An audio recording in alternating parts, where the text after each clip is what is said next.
Bien aimé dans le Seigneur, Nzambe a pambola bino, toye lisusu na émission na biso sur que la Bible nous parle, na YouTube na voix avec le cœur. Les chaînes ils ont permettre biso malgré distance, toye bana ko partager ensemble avec vous. Ngwana Nzambe na biso a pambola makasi koleka chaîne o to sengi yom tozo bana ko landa lango tina suka. Le toki ko banda pete soki to tie prière te. Il y aura toujours ça la prière. Oh, Dieu Seigneur Jésus-Christ c'est notre vie. To pesio merci pour le moment oh mingi bazaki na possibilité ya kozala lokola biso meta o epesa meli bango te. C'est pour cela na ngolu na yo o permettre biso to zala na yo na émission o. O zala na biso du début jusqu'à la fin. O zala na biso batunyo surtout bazolanda o pambola bango ozala ba mama na ba papa na misala na basitu de travail bazosala misala ya koluka na justice Nzambe o pambola bango ba papa musu baza ba chômeur bazala musala te rentrée scolaire ba ibinde bana bakozonga te bazotungisama bazotraverser ba période moko dangereuse to sengi eke Nzambe na Israël o kanisa bango ba mususu baza na besoin ya kolanda biso mais baza ko se retrouver na ba état chaotique ya santé na ba hôpitaux baza na ba coma ba sonde partout na madusunyo surtout ya nzoto ba tie ba sonde baza na kati na ba inconscience Nzambe to sengi yo oyo bikisaka vraiment o kanisa o bikisa ba mama mususu baza na posa pe balanda biso mais ba se retrouver na ba maternité pour na commettre vie au monde ko bota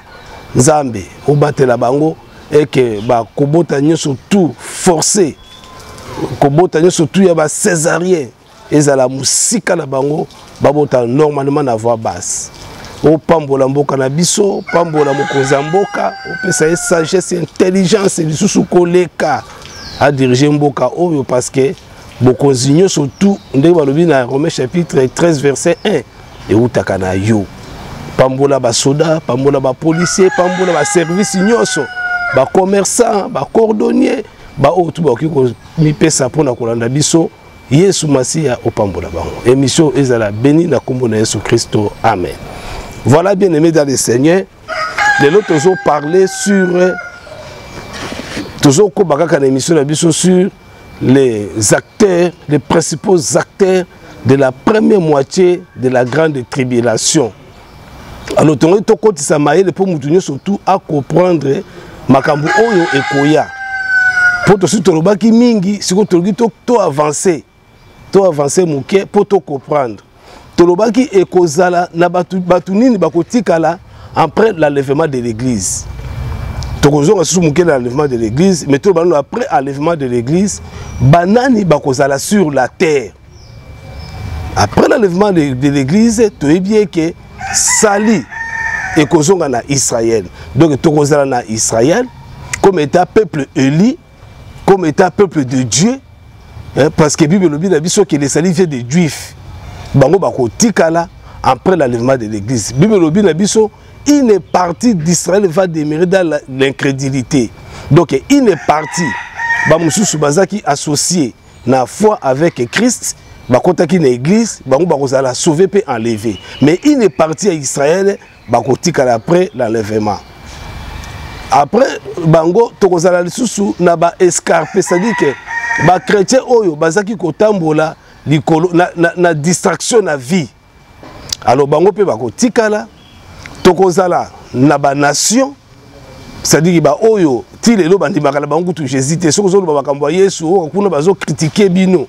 Ba wana bakotikala après l'enlèvement de l'église tokozala lisusu na ba osu bakotikala ekozala lisusu donc c'est presque tout donc tokozala Israël une partie d'Israël une partie de l'église o bakorater l'enlèvement tokozala na ba nation bango pe bakotikala mais ba puissance dit lisusu eko agir toza siko na la bête dragon la bête qui monte de la mer et puis la bête qui monte de la terre. Tokozala lisusu na ba ange o bakozala pour na jouer rôle et puis yemoko l'omnipotent l'omniscient, l'omniprésent, Jésus-Christ est l'agneau immolé, comme état, il y a diriger makambo o nyoso, il peut akozala en exercice pour na secourir ba oyaye. Voilà ba oyonde ba élément oyo ba kotikala. Mais enlèvement de l'église, tolobaki ezan des récompenses pour na ba centre. C'est-à-dire que ba oyo nyoso tout ba ndimeli Christ, toki kotanga yango na 1 Thessaloniciens chapitre 4 verset 17. Kuna balobi na biso nini? Ensuite, nous les vivants qui serons restés, nous serons enlevés avec et aller à la rencontre de notre Seigneur Jésus-Christ dans les airs et nous serons pour eux toujours. On est allés à l'enlèvement de l'église, surtout c'est-à-dire que les chrétiens au basalela qui Christ n'a pas la vérité. Oh, va trahir alliance était nouvelle alliance était alliance et à Christ na croix. Pour accepter la mort et la résurrection de Jésus-Christ sur la croix, baouana bakozala enlevé. Enlèvement de l'église. Baouba koufaki na Christ, na bakozala vivant, ba vrai héros, ba vrai chrétien.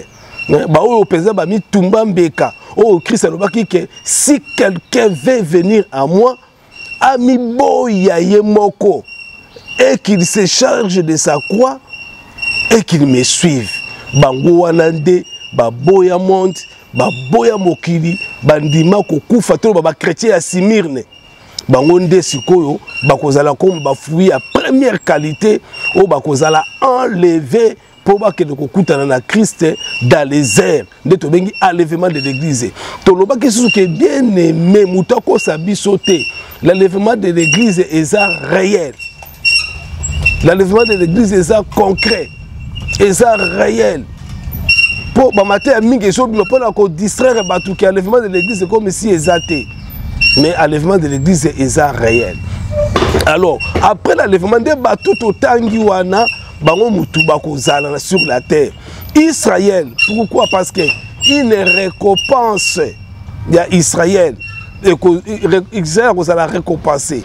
Pendant la grande tribulation, que Israël a enseigné dans deux témoins. Les deux témoins bakoya pour enseigner Israël. On a après l'enlèvement de l'église, la première moitié de la grande tribulation. Les deux témoins bakoya.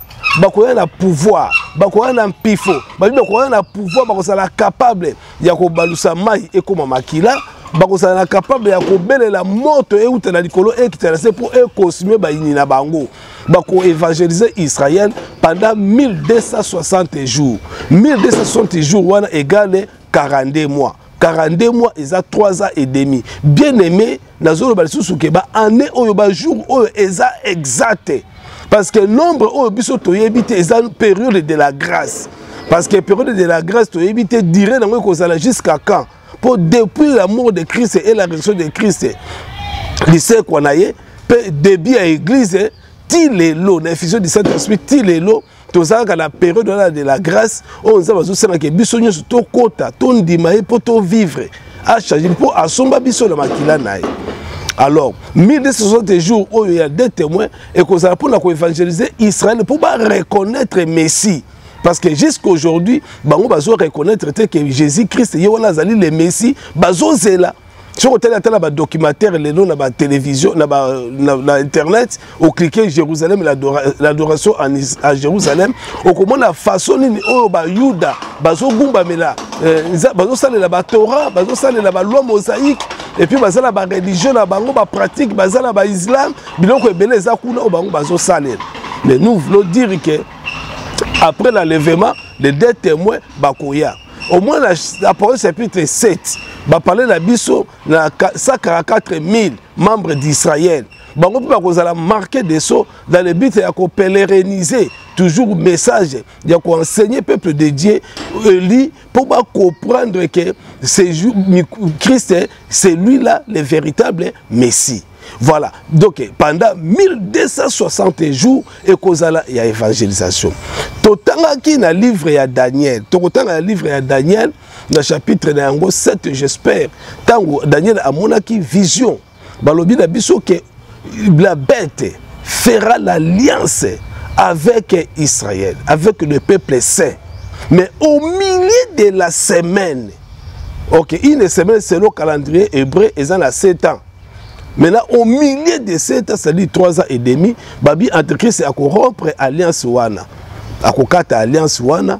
Et puis, dans le but que, parce qu'on baluka, parce qu'il y a installé paix dans le monde, dans le système unitaire ou bien totalitaire, autocratique. Système moko ya ko na ko dicter monde pendant 3 ans et demi à ko mela ko tia paix. Mais tant que peuple azo sepela na milliers de semaines babi ki ko kata alliance wana na ye na peuple béni. Alors à ce moment-là, Israël c'est la première moitié. Israël va bénéficier d'un message parce que sali wana obiso tozo vivre le long natal de la grâce. Les loyaux, ils ont pour la compromettre que la nation babika. Mais après l'enlèvement de l'église, sali et ko souka et ko sila pour la biso ba nation et ko zonga na Israël par le message des 2 témoins. Toloba qui li susuke et la grande tribulation et ko zala inaugurer naba lancement ya ba chevaux. Surtout dans l'Apocalypse chapitre 5, dans la première verset, tangango mobimba. Okomona kuna bazo parler na biso ke Jean amoni mukanda na buku ya na buku na mukanda wana balobi ke ekomamaki na kati pe ezalaki sele mutu moko te azaki na droit ya kozwa yango pe atanga. Alors Jean bandi kolela balobi ange azaki na Jean lobi ne kolela te parce que l'agneau azali aza digne ya kozwa livre pe ya kofungola corrompre pe baso. Alors tango ba ko fungola livre wana balobi premier signe o ebimaki ouverture ya première saut. Première chose, c'est l'enseignement, il y a cheval blanc. Cheval blanc, voilà, tout le monde qui est antichrist, il y a bima qui a puissance et peine à esprit à séduction. La séduction de tout le monde qui est un cheval blanc, ou antichrist. Balobi, tant que le deuxième saut, et c'est là qui l'enseignement, il y a cheval roux. Rouge, il abimaki dans le but ya kotia bongo pe ezala le sous de mokilité pe que batuba bomana kimia ezala te sur la terre. Tolobaki troisième cheval azalaki na couleur verdâtre. Il abimaki na esprit ya kotia nzala monde kota na nzala ya kosakana te biloko emata makambo tout aux autres déjà église nzamba ki kotika te église a sibi makambo akoza déjà enlevé. Et puis troisième chevaux, tu vois qu'il y a la couleur noire et la qui est esprit des morts. On sait que tout y a mortalité et les cas. De te parler de l'esprit à séduction, esprit à famine, esprit à mortalité élevée. Peut te parler de l'esprit, il y a ma baie au Dieu surtout les chevaux na la commémore et qu'on a là événement où il faut dérouler la première moitié à la grande tribulation. Il y a toujours exigé que le peuple de Dieu, au bazo kabiso, ba fungo la miso, ba comprendre que toza na moment kaka moko o epese biso za propice, les moment oyo il y a la il y a église, il y a la grâce. Et c'est la biso to croire na Christ, to croire na message, peut to persévérer dans ma bonne œuvre, to persévérer dans misala ya malamu parce que après c'est suite ici l'enlèvement de l'église et ça dit ba komoko terrifiant. Balobi na biso lisusu pour Daniel a monaki. Na Daniel, l'interprétation, il y a Daniel chapitre 2, tu vois, Daniel chapitre 2, place de Nabucodonosor, l'autre qui ndoto, moko terrifiant. Alors tu ndoto, babi que ndoto on est tout, ça qui mokozi. Na ndoto wana, ezalaki na tête amonaki statue ya munene ezalaki effrayant statue wana bongo balobi na mutu ya statue ezaki en or balobi poitrine ya statue ezaki ya argent et puis balobi abdomen to libungu na ba cuisse na loketo ya statue ezalaki bongo ya erreto ya bronze et puis balobi ba cuisse na ye et puis makolo na ba pied ezalaki na fer moitié mélangé avec argile et puis faire mélanger la argile et puis c'est ça ezaki ekekwana nde la suka babi amona ki libanga moko et uti da likolo sans les secours d'aucun des mains et qui ko bête à partie fragile de statue, c'est-à-dire que partie oyo ezalaki mélanger na fer na argile et puis statue surtout et koyaki ezaki broyer pe elongo ki kenaki lokola bale na mapata et puis balobi ke libanga oyo buka ki statue et comment ki munene pe remplir toute la terre. Alors okomona kuna pe Daniel aye ko l'autre komona vision que amona ki premier animal azalaki na lion, deuxième animal azalaki léopard, troisième animal azalaki ours, et puis quatrième animal azalaki bête terrifiant, extraordinairement fort. Il broyait et il écrasait tout ce qui restait. Et zalaki kakaba, mieux surtout temps Daniel ko pesa ba explication, tu ko comprendre que zalaki ba royaume universel oyo ko diriger monde. Tozalaki na royaume babylonien au bakendaki na 5e siècle j'espère pour na ko écraser temple o ezalaki Didier Nanzam o Salomon asalaki pe ko ma peuple de na kati na captivité o to bengi lelo au début des nations. Et puis deuxième royaume il y a ezalaki empire médo-perse o bayaki ko renverser na ba période Daniel azalaki na empire babylonien, Daniel azalaki na empire médo-perse. Médo-perse bayaki o ko renverser régime babylonien ya Nabucodonosor pe batika la place na roi Darius na ba Cyrus côté tobi ba Esther ba bima na ba écriture so kotango ko mona yango na livre Esther et puis la livre ya Daniel o ko mona makambo. Et puis après, roi Cyrus, c'est-à-dire l'empire médo-perse, tu as vu qu'on compte l'empire grec, place il y a Alexandre le Grand, Abimaki, et puis l'empire, il y a un PC déjà empire grec, et puis après c'est là, il y a un empire romain. Christ a été kobota empire romain. Donc selon statut Nabucodonosor, bête qui fort, parti solide et à pied, qui fragile. Et ça n'a qui na argile et ça qui est empire romain. Donc la bête qui est extrêmement terrifiant Yohana Zalaki bongo empire romain. La Bible nous dit que l'iseke moko e bimaki na kati na du tête di corne e bimaki pe eke ko buka tina ba étoile na likolo wana Zalaki nde siko royaume autozango na Apocalypse chapitre 13 babi que antichrist akobima akozala fort akozala ba parole arrogante pe antichrist otolobaki ye wana zali sikoyo quatrième bête oyo Daniel a monaki et puis pour okomona ye asangisi ba royaume nyonso babi ke azaki lokola ours azalaki lokola léopard azalaki lokola lion et puis azalaki lokola mutu.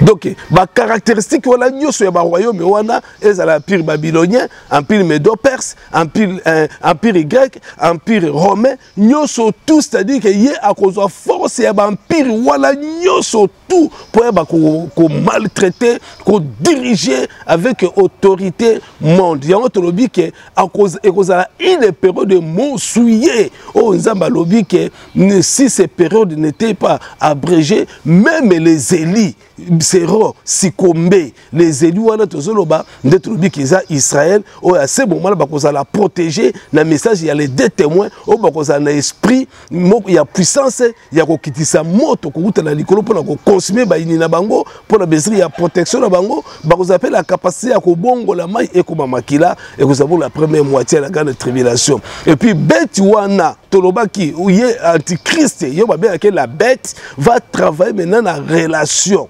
avec la bête qui monte de la terre. La bête qui monte de la terre, Tolobaki, à Rosalie Nesco qui fort prophète. Christ a ça, nous, ça qui, fort prophète et Bazali. Oh, Bazal maintenant, ce sont des Bazal qui percusseurs.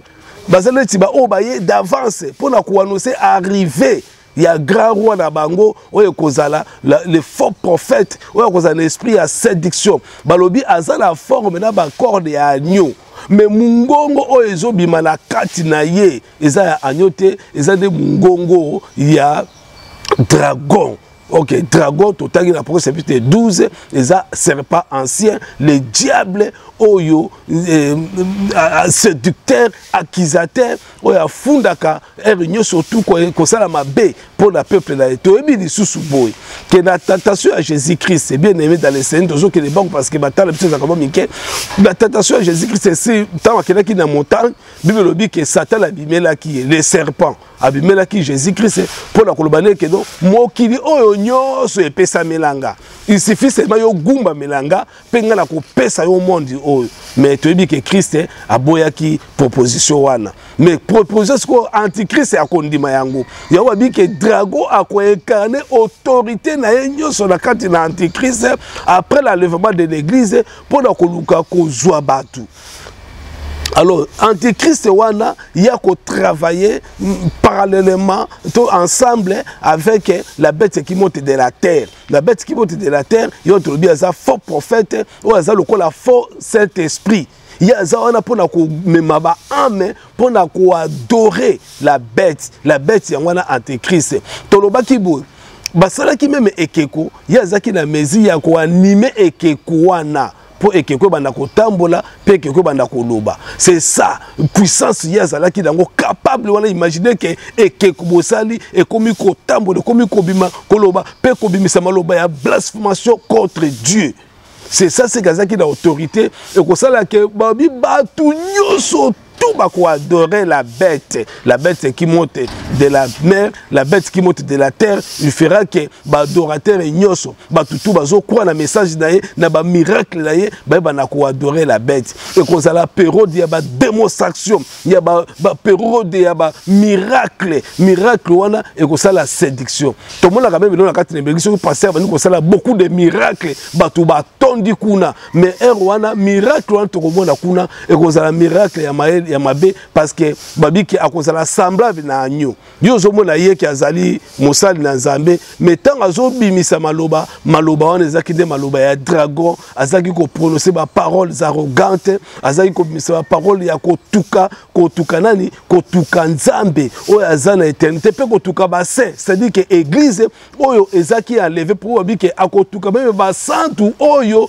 bazaki enlevé pe akobanda ko tuka nzambe pe ekosala ke mutu nyoso à croire naye oyo akozala na marque ya betité 666 akosomba te akoteka te akosala musala moko te il fera que batu nyoso bazala na elembo ya nyama pe akoresir mission naye bao bakoboya kozwa elembo ya nyama bango tobengi bango ba martyr bakokufa bien aimé na première moitié la grande tribulation bato tout bakosala la Christ bako payer bomo na bango na makila na bango boko il faut okufa de cette manière là Bible dit que bao babongisa bakufa na épée bakokufa na épée wana so tanga na prochain chapitre 13 soki otanga maki okufa na épée okokufa pe kaka na mopanga parce que na période la période moko dangereux mutoki ko sala la religion mususu te siko antichrist nani faux prophète akosala ke atia en place un système to begi yango Babylone la grande prostituée ou bien église apostate et ça ensemble ya batu nyoso to bakondimela la bête après l'enlèvement d'église bakoboya tonyo kwama tokodio kwama te tondimie lembo ya nyama bo pesa biso lembo ya nyama et lembo ya nyama ta bakopesa yango bakopesa so dans la main droite soit sur les fonds soko zongo na mbuzu na yo to na loboko na yo c'est fini bien aimé okomi impie po na yo makambo esili. Alors, batu nyoso bako vivre sur la terre, bako zana bilembo. Mais tout bon sanate, Nzambe pe apesaki déjà baso na basantu na ye na Israël. Apesaki 144 000 baso marqués des sceaux et puis les deux témoins quand bazako évangile bazo ça l'appelle marqué des sceaux parce que bango bazali peuple béni de Dieu. On zamba pona ki bango, il fallait Nzambe apesa bango incrédulité, bako ma incrédule par rapport à Messie pour qu'il permettre biso sikoyo toza la sauver. Mais bangonde siko da er wana pe bakozala sur la terre mais bazozala évangéliser dans les deux témoins. Babi après 3 ans et demi bête akomona kazala qui trahi akosala guerre dans les deux témoins pe akoboma bango. Voilà to kosolongo la prochaine fois pour to baba deux témoins ndene basala ki bitumana la bête et puis suite na bango zala ki nini. Mais otozo kitelo pona kolobake après l'enlèvement de l'église tobi ke basantu nyoso o batikala ki ba attaquer enlèvement bango to bakokufa parce que mutu moko ta ko vivre sur la terre soko za lembo ya nyama te bakobimana ndako yo papa na famille mo bozu bilembo ya nyama po bozo lipa okozwa lipa wapi soko za lembo ya nyama te ezana tilelo tozomona déjà tozomona ba signe nango ezo manifester okikozwa musala te soko za na logité.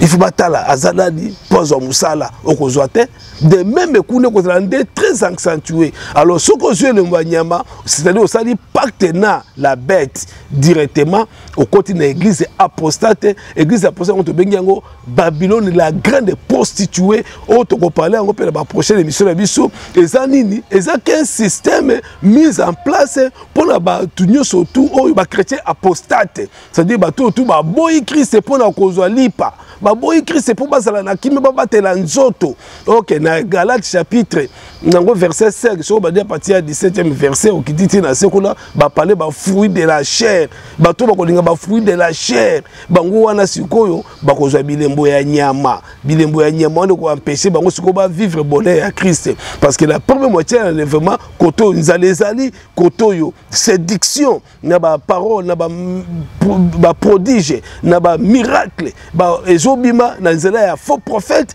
babi kosala ba miracle ya makasi et puis ko susciter batu nyo surtout ba na ko adorer la bête et la grande prostituée wa soki tokotanga Mabina Bisso, la prochaine chapitre 13, verset 5. Il lui fit donner d'animer l'image de la bête, afin que l'image de la bête parle et qu'elle fasse que tous ceux qui n'adorent pas l'image de la bête soient tués. Ba o nyoso na prochaine chapitre 13 verset 15 babi ke ba o nyoso ba ko adorer image wana ya bête tezo tambola ba kufa et puis ba ko boma batu ba martyr to lo ba ke na première moitié à la grande tribulation ba martyr ba kozala lisusu ba chrétien ba kozala lisusu te bango nyoso ba ko kufa parce que to lo ba ki na première saut ezalaki lancement à cheval blanc, deuxième ouverture à deuxième saut lancement à cheval roux, ouverture à troisième saut lancement à cheval verdâtre et puis lancement ouverture à quatrième saut lancement à cheval noir où ezalaki esprit de mort eza biloko eko dérouler makase na première moitié la grande tribulation et puis c'est là tobi que na ouverture tant nzambe agnon afungoli 5e saut yoka likambo lobi ouverture à 5e saut babidini balobi ba martyr o ba kufa ki ba komi ko ganga pe kolela balobi na nzambe jusqu'à quand tardera-t-il à venger à nos ennemis qui nous ont tués? Titango nini Père Saint okoyeba ko venger pour la ennemi na biso wa tozomona déjà tozokota déjà la deuxième partie il y a la grande tribulation oyo kozala la grande tribulation proprement dite oyo kozala parce que na 6e saut balobi ke tremblement de terre mabele ningali pe batu mingi bakufaki après kolela ya basantu et puis na 7e saut ouverture à 7e saut babi ke ba ange ba se préparer maintenant pour que ba sala siko lancement ya ba trompette c'est ainsi que na ba makambo nyoso tout to solo lango na ba prochaine émission na biso donc ba chrétien boza la ferme au sala nzela ya malamu ko nzela ya Christ persévérer bien aimé persévérer enlèvement zaka pour na biso parce que après l'enlèvement to na makina na biso moko alors tout sengi na yo ndeko nanga bien aimé dans le Seigneur au persévérer au s'abonner massivement au lande mission oyo makambo za mingi ya koloba toko kende ko dekutike malembe kino na suka nzambe na biso Jésus-Christ est notre Père Jésus-Christ est notre vie notre lumière amona yo ezalozala wenze partout ozala misala na yo nzambe apambola yo apeso motema ya kolonga bitumba oyo na kombo na Yesu Kristo amen.